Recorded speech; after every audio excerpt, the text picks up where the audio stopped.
Who's that? Have you ever thought about electric cars and whether they're really as great as they seem? Electric cars are more environmentally friendly and efficient than traditional vehicles.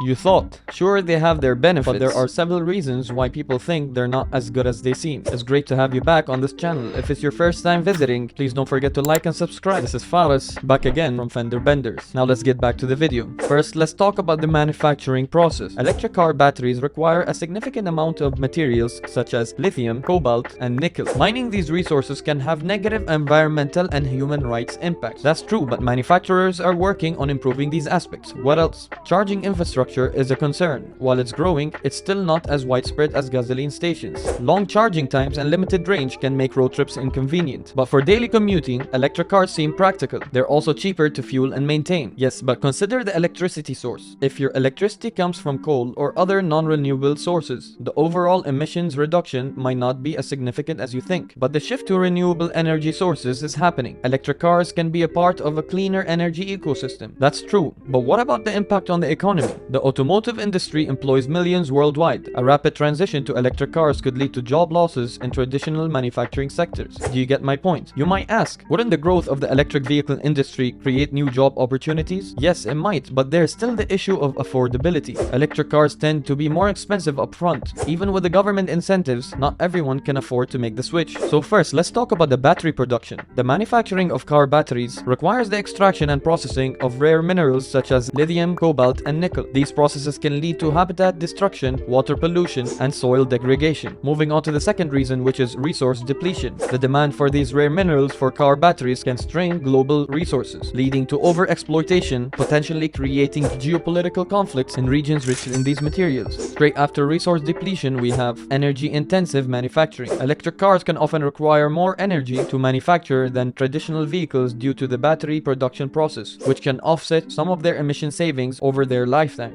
This process is as harmful as e-waste, which is our fourth reason why electric cars are a harm to the environment. Electric car batteries have a limited lifespan, and their disposal poses an environmental challenge. If not properly recycled, they can contribute to electronic waste, releasing harmful chemicals into the environment. Electronic waste includes the charging infrastructure, which is number 5 on this list. The expansion of charging infrastructure requires more resources and energy. Construction and maintenance can lead to habitat disruption and energy consumption, especially if the electricity is derived from non-renewable sources. Speaking of non-renewable sources, our next point is energy source, which is the environmental benefits of electric cars depending on the energy source used to generate electricity. If the electricity comes from coal-fired power plants or other non-renewable sources, the overall reduction in emissions may be limited. So, if you want to have electrical charging stations, how do you expect charging stations to have electricity provided at all times? The widespread adoption of electric cars could strain electricity grids during peak charging times, potentially leading to increased reliance on fossil fuel-based power plants to meet the demand. My next point is very crucial, which is rare earth mining. That is the process of extraction of rare earth minerals required for electric car components, which can have serious ecological consequences, including habitat destruction and water pollution, particularly in areas without strict environmental regulations. Now let's speak about the vehicle weight. Electric car batteries are heavy, which can lead to wear and tear on roads and infrastructure. This can contribute to higher maintenance and construction costs. While electric cars produce fewer emissions during operation compared to traditional vehicles, they are not completely emissions-free. Emissions can occur due to the energy production and transportation associated with charging. As much as people were praising electric cars for reducing air pollution in urban areas, but what if the electricity used to charge them comes from fossil fuels? That still contributes to poor air quality and health issues. So the world is still not accepting transitioning from internal combustion engines to electric cars, which can lead to economic disruption. This includes job losses in traditional automotive manufacturing sectors. It's important to note that while electric cars have their environmental challenges, they can still play a role in reducing overall emissions and transitioning towards a greener transportation system. The discussion should be balanced considering both the benefits and drawbacks of electric vehicles. I hope you enjoyed today's topic. If you found this video helpful, entertaining, or thought-provoking, don't forget to give it a thumbs up and hit that subscribe button so you don't miss out on my future content. If you have any questions or thoughts, I would love to hear from you in the comment section down below. Your feedback drives me to create more content tailored to your interests. Thank you for watching today's video, and I'll catch you in the next one.